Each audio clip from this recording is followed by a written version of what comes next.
সাইবাৰৰ হাবলৈ পৰিণত গুৱাহাটী। গুৱাহাটীৰ হোটেলত বাহৰ পাতি সাইবাৰ চক্ৰৰ ভয়ংকৰ পৰিকল্পনা।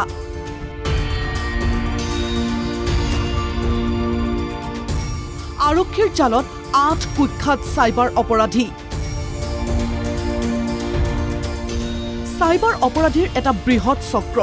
চক্ৰটোৰ নেটৱৰ্ক ডুবাই, দিল্লী, মুম্বাইৰ সাইবাৰ অপৰাধীৰে।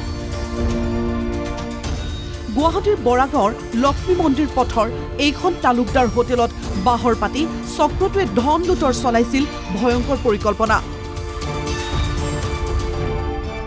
মৃত জীৱিত দৰিদ্ৰ লোকৰ একাউণ্ট টাৰ্গেট কৰে চক্ৰটোৱে।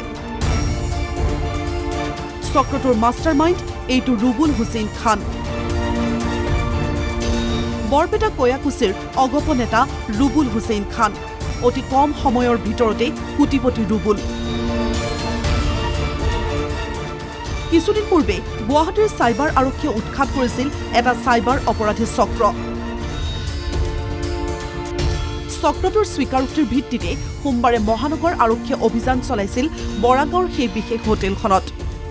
আৰক্ষীয়ে আটক কৰিছিল 17 সাইবাৰ অপৰাধীক।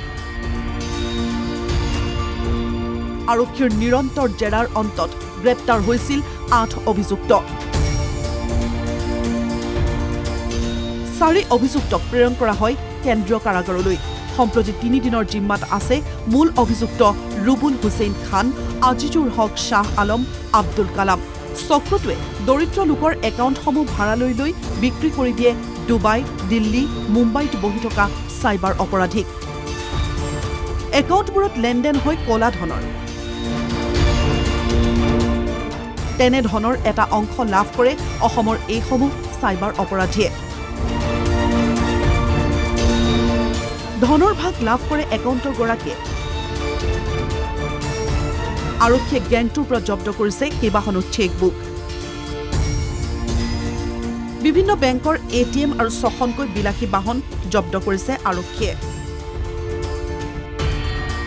এই চক্ৰটোৰে আৰু কোন কোন জড়িত, কোনে কোনে ভাড়ালৈ দিয়ে বেংক একাউণ্ট, সকলো তথ্য বিচাৰি মাৰাথন জেৰা অব্যাহত ৰাখিছে 4 অভিযুক্তক। বেলতলাৰ পৰা দেৱজিৎ কলিতাৰ সহযোগত নিতুল কৃষ্ণৰ সৈতে বিনয় কলিতাৰ ৰিপৰ্ট NKTV+।